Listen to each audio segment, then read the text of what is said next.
De volta, sejam todos bem-vindos a esse programa chamado Ronda da Cidade. Tudo bem com vocês? Nosso objetivo continua sendo levar a informação que você precisa ouvir. Isso é muito importante. Alguém repetiu isso para mim na rua, passando. Alguém disse: Oséias, eu estou ouvindo aquelas informações que eu preciso ouvir, não aquelas que eu quero ouvir. E me agradeceu muito. Olha, de nada. Para mim é uma honra. Produção, sejam todos bem-vindos. Mais uma vez, eu vou mostrar um vídeo agora mostrando a audácia dos ladrões, os assaltantes. Eles ficam perto de supermercados. Tem assalto aí dentro de supermercado, inclusive.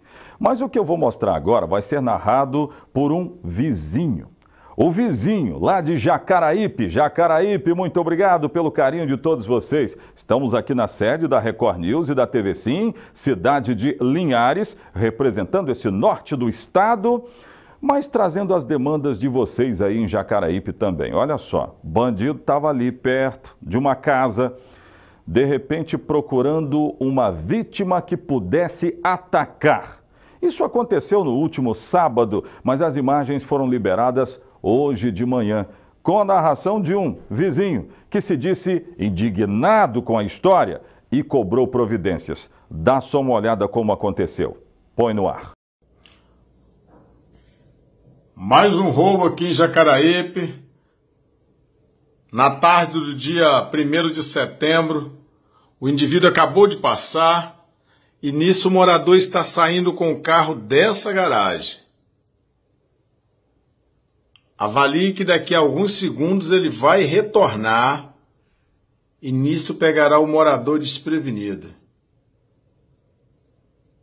Andando como não quisesse nada e tal, tá ali o indivíduo, os carros passando, ele avaliando o que ele vai fazer, quem será a vítima. Isso é Jacaraípe, Serra, Espírito Santo.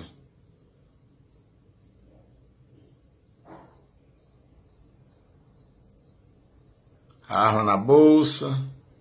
Aqui está a vítima do indivíduo. Falando no celular, tranquilo, vai retirar o carro da garagem, dessa casa esquina.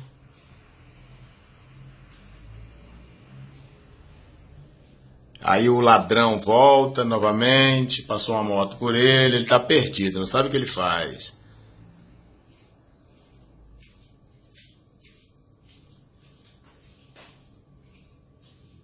Abordou o morador, longe da câmera, de arma em punho. O morador se nega e atirou para cima. Aí o morador entrega a chave. Ele aponta a arma para o morador. Não atirou, graças a Deus. O morador entregou a chave e saiu correndo. O morador desesperado. Eu concordo nitidamente com aqueles que pensam o seguinte: é necessário fazer um combate muito gigantesco com serviço de inteligência contra esses caras que assaltam. Você viu lá, o cara não sentiu nenhum tipo de remorso, tirou logo uma arma, ameaçou, assalto com ameaça, seguido de ameaça. Isso vai pesar na hora da pena, porque esse rapaz vai ser preso. Mas o grande detalhe é que a audácia, ela não muda. Não muda em lugar nenhum. Aqui na cidade de Linhares nós temos vários casos de assaltos também, onde as vítimas usaram a violência, usaram a força, tiraram armas, fizeram gravíssimas ameaças com armas em punho. Tem que ter uma polícia melhor aparelhada. Aqui está a minha grande defesa. Eu defendo uma polícia melhor aparelhada, uma polícia melhor armada, uma polícia com melhor condição de buscar essas pessoas e levar para a cadeia. É isso que às vezes está faltando. Nossas polícias precisam estar bem aparelhadas, os investimentos precisam acontecer para a gente não ver isso aí, ter que só assistir e ver os caras fugirem como fogem. Olha isso aí, rapaz. São imagens que revoltam. O morador chegando em casa, imaginou que estava no descanso do sábado e aí o bandido vai sair com o carro dele. Tomara que encontrem. Essa imagem está já com a polícia. Olha o rapaz aí, ó, percebe toda a ação. Alguém iria entrar exatamente no mesmo lugar da vítima, mas preferiu não. Ele vai lá buscar o carro agora. Eu não tenho informações que esse rapaz foi preso, mas estou na torcida aqui para prendê-lo, né? Eu não defendo o combate do crime com excesso de violência, não, mas uma polícia melhor aparelhada para que esses caras respondam nos rigores da lei. É como está escrito, né? É assim que começamos, queridos. No rádio ou na TV, a notícia chega até você.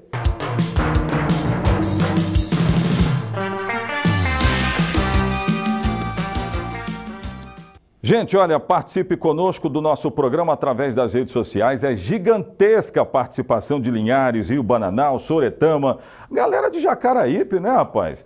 Os caras mandaram para mim esse vídeo que circula em toda a Grande Vitória. Obrigado pelo carinho. Honda ultrapassa fronteiras. Estamos ao vivo no Facebook e temos muitas redes sociais para você ir lá e aproveitar. Seja também um dos nossos colaboradores. Mande seu vídeo, áudio ou áudio e vídeo. Relate o problema e nós vamos buscar a solução.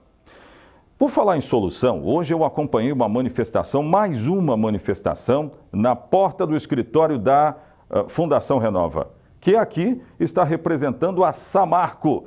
Pescadores foram para lá e disseram o seguinte, ó, foi uma, foi duas, foram duas, aliás, né? Vamos errar português, não, senão os caras vão falar mal de nós. Foi uma, foram duas, foram 3 vezes, e aí ninguém resolveu nada. Eles voltaram para frente da Samarco, olha, a manifestação de hoje de manhã, e querem providências quanto à liberação dos cartões, uma série de reivindicações que foram prometidas e até agora não cumpridas, porque esses pescadores não podem pescar. Pescadores que não podem pescar. Eu fui lá ouvir a reivindicação deles mais uma vez. Olha o que eles me disseram. Põe no ar. Uma situação que se repete. Pescadores foram para a frente do prédio onde funciona o escritório da Fundação Renova, representante da Samarco, encarregada de lidar com os efeitos da lama de minério no Rio Doce, em Linhares. Só que desta vez, a manifestação serviu para cobrar o que já foi cobrado. E até agora, segundo eles, sem sucesso. O presidente da colônia de pescadores Z6 de Linhares disse que desta vez a categoria pretende ficar no local até que um representante da empresa apareça para conversar e mostrar interesse em resolver as questões pendentes dos pescadores da região. A gente estamos aqui hoje, junto com eles, para reivindicar os direitos deles, que é o cartão emergencial, que ainda não apareceu, a indenização também de alguns que não foi dado, e eles têm hoje, a gente tem uma listagem do Ministério da Pesca para a Fundação, e a Fundação de 130 páginas chamou 30 páginas. Ela não chamou os pescadores, ela está querendo que dá os 3 anos para poder falar que não vai conseguir mais resolver o problema dos pescadores. Então os pescadores estão aqui para resolver o problema e não estão querendo sair, e é por tempo indeterminado. Este pescador disse que a situação chegou ao seu nível máximo. Como muitos pescadores já se encontram em situação precária, pontuou que é preciso atender a categoria urgente.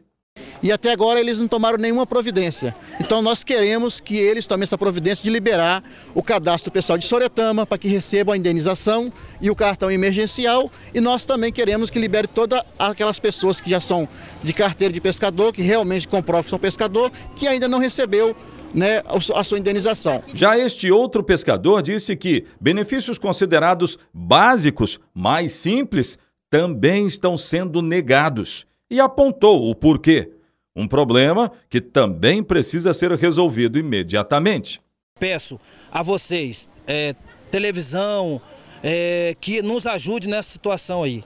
Eu já não sei para onde mais correr. Já corri Ministério Público, estadual, federal, em tudo que é lei, e até agora não aconteceu nada. E também eu quero falar também que tem muitos pescadores que receberam a indenização, mas não receberam auxílio ainda, então está aguardando essa situação.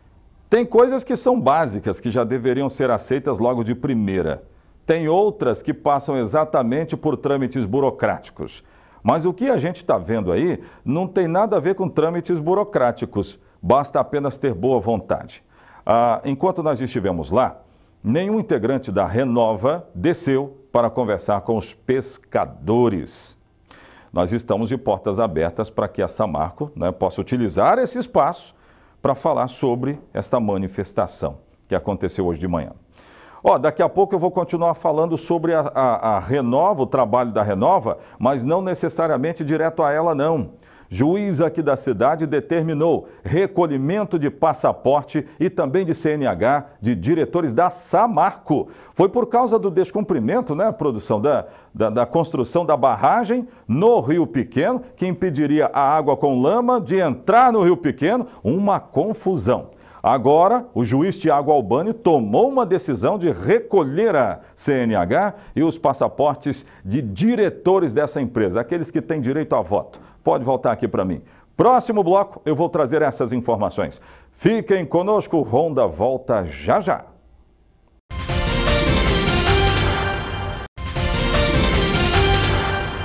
Seguindo o segundo bloco do nosso programa, olha, muito cuidado com o gás que você coloca dentro da sua casa. Eu tenho dito, inclusive no programa do rádio, que gás precisa ter procedência para você evitar problemas e principalmente na instalação. Teve um incêndio num ponto comercial de Baixo Quartel, foi na localidade de Baixo Quartel, né, produção?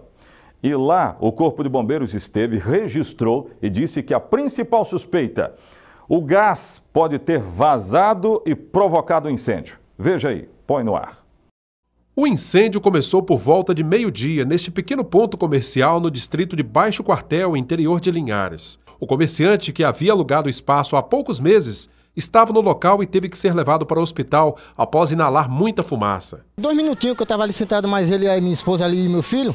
Quando eu saí com o carro aqui para dar a volta, o som estava ligado, deu um pipoco de cima para baixo. Aí, assim que eu cheguei, parei com o carro aqui, fui tentar salvar ele, estava lá dentro, o fogo estava da altura da parede já. E aí não deu tempo mais, eu chamando ele disse, não, que eu tenho que salvar minhas coisas.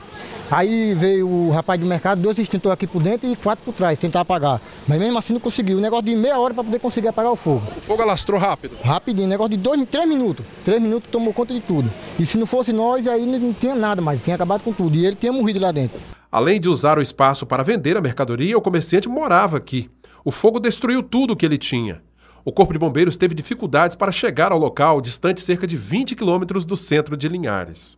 E o resultado só não foi pior porque os moradores se juntaram e pegaram extintores aqui desse supermercado e também da Unidade Básica de Saúde para ajudar a apagar as chamas. Segundo vizinhos, moradores aqui da região, é a segunda vez que um incêndio desse tipo acontece no mesmo estabelecimento. Aqui são várias residências no mesmo ambiente e a gente nota que o comércio, se talvez tivesse um extintor de incêndio, que é o básico, teria combatido o fogo no princípio. Como não tem esse item, o comerciante veio a perder todos os seus pertences. O proprietário do imóvel esteve no local para auxiliar os bombeiros. Ele contou que o inquilino estava usando o espaço há 3 meses. Eu já tinha pensando em pedir o ponto a ele, por causa de atraso mesmo. De atraso. Aí agora aconteceu esse fato aí, vou ter que pegar esse ponto dele agora. O prejuízo maior ainda, né? É maior, porque eu vou ter que reformar, né? O sargento do Corpo de Bombeiros disse que, caso queira, o morador pode solicitar uma perícia para confirmar as causas do incêndio. Há a suspeita de que o fogo tenha ocorrido por causa de um botijão de gás. Ainda não está claro, né? A gente tem um fogãozinho de 2 bocas ali, a gente acha que pode ser isso, fogãozinho de 2 bocas com a botija.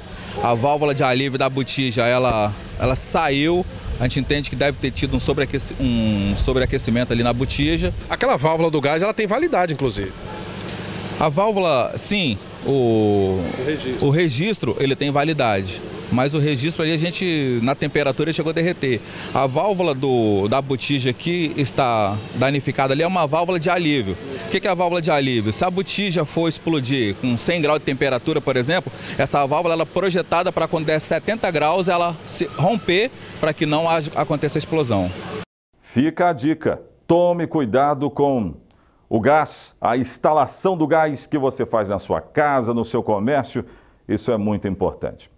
Vamos falar de uma decisão judicial que recolheu ou pede o recolhimento de CNHs e passaportes de diretores da Samarco. A decisão foi tomada ontem pelo juiz Dr. Tiago Albani. Eu acompanhei há algum tempo atrás uma das audiências entre o Poder Judiciário, município de Linhares representado, SAI, e a Fundação Renova, que representa a Samarco. Foram tomadas decisões importantes. Uma delas era para construir impedimentos maiores para que a água do Rio Doce não ultrapassasse lá para o Rio Pequeno e contaminasse a água que hoje é distribuída na cidade de Linhares e evitar maiores transtornos em patrimônio da Lagoa, interior de Soretama.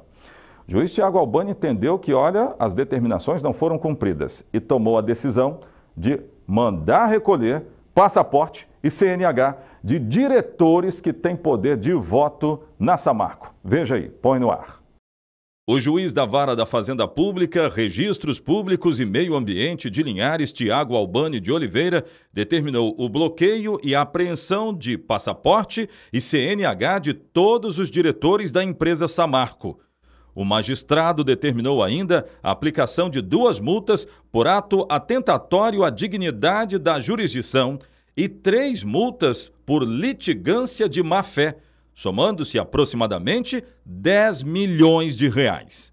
A decisão foi tomada em uma audiência em que estavam presentes o prefeito municipal, a procuradora e secretários municipais de Agricultura e Meio Ambiente, Procuradoria do Estado, além de representantes da empresa requerida e de órgãos de proteção ao meio ambiente.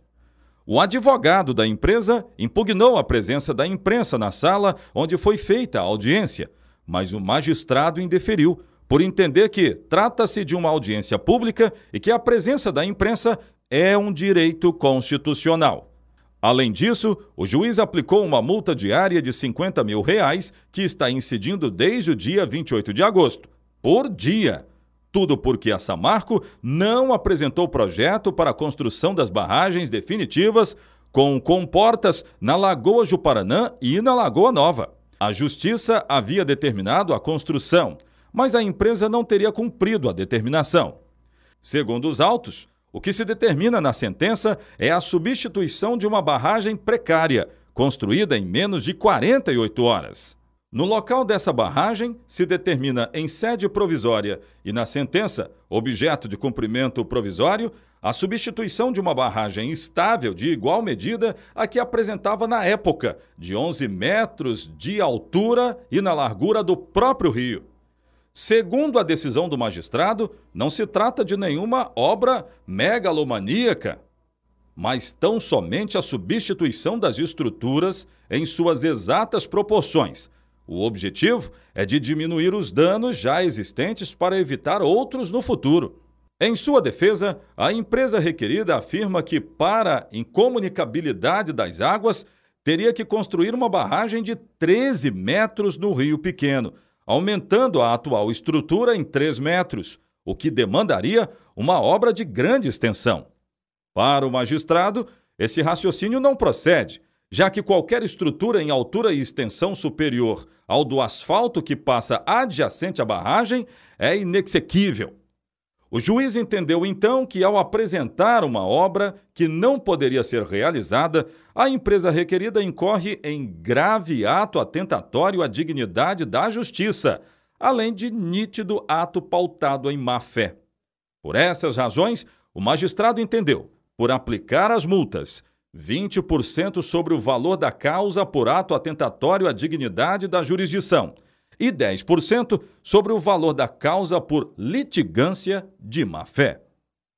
Pois é, então só para completar, são 10 dias para entregar.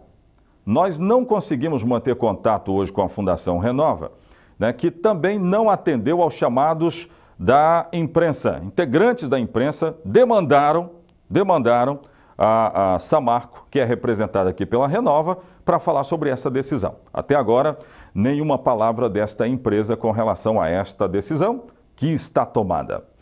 Daqui a pouco de volta tem outras informações. Eu vou mostrar mais situações de assaltos. Gente, produção, pelo amor de Deus, como acontecem assaltos e como a gente recebe aqui no Ronda tantos assaltos que acontecem na nossa região e também no estado do Espírito Santo. Vou falar sobre as delegacias que vão apurar crimes rurais. Eu conto daqui a pouco.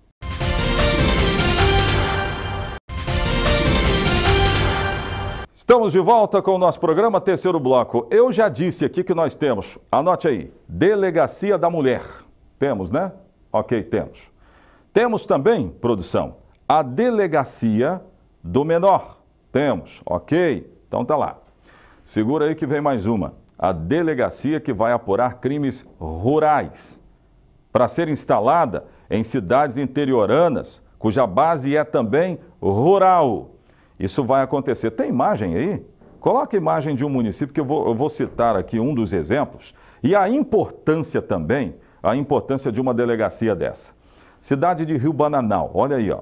Cidade de Rio Bananal fica bem longe, não é? Bem distante aqui da cidade de Linhares, né? São 50 e poucos quilômetros e coisa e tal. E aí ela tem delegacia, Polícia Civil está lá, mas a maioria das demandas que chegam lá são de crimes cometidos no contexto rural. Exatamente isso. Daí a importância para muitos municípios. Essa decisão foi tomada aqui no estado do Espírito Santo e vem aí essas delegacias para apurar os crimes rurais. Eu achei uma ótima ideia.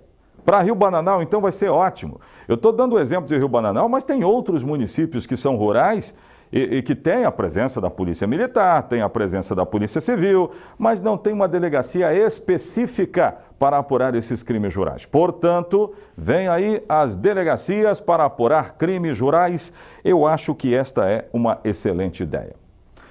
Agora, deixa eu te perguntar uma coisa. Pode voltar aqui para mim, produção? Você joga, aposta ali numa fezinha? Você joga ou joga não, né? Então isso não é para você não. Vocês jogam aqui? Não. Tá bom. Mas você joga, né? Ok. Já ouviu falar no bilhete premiado? Tem muita gente que fica em êxtase quando alguém diz assim, ó, vou facilitar para que você ganhe na loteria. Tem aqui uma possibilidade muito maior, chama-se bilhete premiado. E isso trouxe duas pessoas aqui para o estado do Espírito Santo que aplicaram golpes e muita gente caiu. Sabe aquela história do conto da carochinha? Sabe a história do Papai Noel? Sabe a história de... né? Eu vou conseguir tudo de graça, eu vou conseguir tudo de forma facilitada. Isso não existe, gente. Isso não existe. Mas muita gente caiu nesse golpe do bilhete premiado. É uma delegada que falou com a nossa reportagem e tem duas pessoas que estão presas. Vieram de outro estado, aqui para o Espírito Santo, para aplicar esse golpe. Para mexer um pouco com o seu ego da riqueza, é bem verdade. Põe no ar. Milton Felipe, de 53 anos, e Genival Sabino Dutra, de 48 anos, são do sul do país. Eles foram presos no bairro Goiabeiras, em Vitória, na semana passada, acusados de um golpe antigo, o do bilhete premiado. Nós começamos a investigação em julho, quando uma vítima idosa, um senhor de 87 anos, nos procurou informando que havia sido vítima do golpe do bilhete premiado. A partir daí, nós identificamos o veículo que estaria aplicando que estaria com os criminosos que estavam aplicando esse golpe. Através da placa do carro usado no golpe, a polícia começou a monitorar o veículo pelo cerco eletrônico de segurança da capital. Ao pesquisar a placa do veículo, a polícia descobriu que o carro utilizado pela dupla também era fruto de fraude e que os dois fazem parte de uma associação criminosa especializada em dar golpes do bilhete premiado pelo Brasil. Nós descobrimos que eles têm passagens no Rio Grande do Sul, no Paraná e em Santa Catarina, envolvendo o golpe do bilhete premiado. A polícia acredita que a dupla possa ter feito outras vítimas. Devido à apreensão, os vários bilhetes, a gente acredita que outras pessoas foram vítimas também. E a gente espera que, se a população reconhecer como o criminoso que lhe aplicou o golpe, que procure a delegacia e denuncie. Qual a orientação para as pessoas? Será que a gente ainda pode, né? Porque uma coisa tão antiga e as pessoas ainda caem. Qual a orientação que a senhora poderia deixar para a população, para quem está assistindo, para quem tem idoso em casa, muitas vezes? Sim, a gente pede sempre ao familiar que oriente o idoso, porque são vítimas mais inocentes e são as vítimas principais do estelionatário. 100% dos golpes do bilhete premiado registrados aqui na delegacia são de vítimas idosas. Então, a pessoa realmente tem que desconfiar de todo mundo. Eles estão utilizando mulheres, crianças e até outros idosos nesse golpe para gerar aquela confiabilidade. Então, não acredite em prêmio fácil, em dinheiro que vem fácil. Desconfie dessa história e acione a polícia imediatamente. Então, como eu já disse, não existe Papai Noel, não existe essa história tão facilitada assim. Você quer jogar, você vai lá e joga, mas aposta na sorte como todo mundo. Agora, se alguém chega para você, tá aqui, ó, bilhete premiado, o golpe do bilhete premiado, sai que você vai jogar o seu dinheiro fora. Mas deixa eu falar de mais uma ação de assalto. Desta vez foi em um supermercado da Grande Vitória. Eu já disse aqui que a ação dos ladrões tem sido das mais audácias, das maiores audácias possíveis. Essa que eu vou mostrar revela mais uma. Põe no ar. As câmeras de videomonitoramento do local flagraram toda a ação dos bandidos. Enquanto um dos criminosos aponta a arma para as vítimas, os outros esvaziam os caixas do supermercado e usam até os bolsos das roupas que vestem. Os bandidos também levaram as joias e a aliança da dona do comércio. Nesta outra imagem, as vítimas, com as mãos para cima, deitam no chão. É nesse momento que os bandidos covardemente pisam e chutam a cabeça do gerente do estabelecimento. A dona do supermercado avalia um prejuízo de cerca de R$10.000. Segundo o pai de uma das funcionárias, que prefere não se identificar, o gerente, agredido pelos assaltantes, tentou fechar a porta de aço do local para impedir o crime. Quando ele viu os caras chegando, ele tentou fechar a porta. Então foi nessa hora que eles já vieram agredindo o cara como se ele não pudesse fazer o que ele tinha que fazer, porque já era a hora mesmo de fechar. Então são caras muito perigosos, esses caras são muito perigosos, então que a justiça, o que a gente quer é a justiça. Após as agressões, o gerente foi encaminhado para um hospital, onde fez exames e foi liberado. Ele está com algumas escoriações e se recupera em casa. Um dos suspeitos, ainda no domingo, foi preso. Horas depois do assalto, um dos suspeitos foi identificado comendo aqui nesta lanchonete. A guarda municipal foi acionada e observou tudo de longe. Assim que ele saiu aqui do estabelecimento, foi preso e encaminhado para a Delegacia Regional de Vila Velha. Josimar Barbosa Paixão, de 33 anos, foi encaminhado para a Delegacia Regional de Vila Velha e autuado por roubo. Mesmo depois do assalto, o supermercado abriu as portas nesta segunda-feira. A dona e os funcionários preferiram não gravar entrevista. O pai da funcionária, que também é comerciante, reclama que a quantidade de policial para atender o bairro não é suficiente. As pessoas hoje abrem um comércio, abrem uma loja tremendo de medo. Por quê? Porque cadê a polícia, né? A polícia hoje, a gente vê que a quantidade de polícia é muito pouco, então não dá para atender todo mundo, né? Segundo ele, mesmo com a insegurança e o medo que fica depois de crimes como esse, o comerciante não pode ficar de portas fechadas. Tem as contas para pagar, né? O trabalhador, ele tem que trabalhar, agora o bandido também se sente no direito, no dever de roubar e de causar danos e tristeza social. Vou repetir, com base nas imagens, ficou fácil até chegar aos ladrões. Uma boa polícia bem aparelhada, bem armada, ganhando bem. O policial tem que ganhar bem, gente. Esse negócio de você perguntar para o policial, hein, só por curiosidade, está ganhando quanto? O cara com a patente lá em cima ganha salários irrisórios, né? Então passa por tudo isso. Aí nós vamos começar a combater o crime, é com a valorização do policial. E a polícia tem que estar devidamente aparelhada para prender esses caras que colocam tanto terror na sociedade. E eles estão exatamente colocando esse terror, até porque tem todo esse clima de uma polícia não tão aparelhada, de policiais recebendo tão mal. Então, se a gente quer lutar de fato contra o crime, passa exatamente por isso aí. Pode crer. Acabou, né? O Ronda fica hoje por aqui. Muito obrigado pelo carinho da sua audiência. Prometo que amanhã estarei aqui de volta, se o nosso sublime Deus permitir. Até amanhã. Tchau, tchau.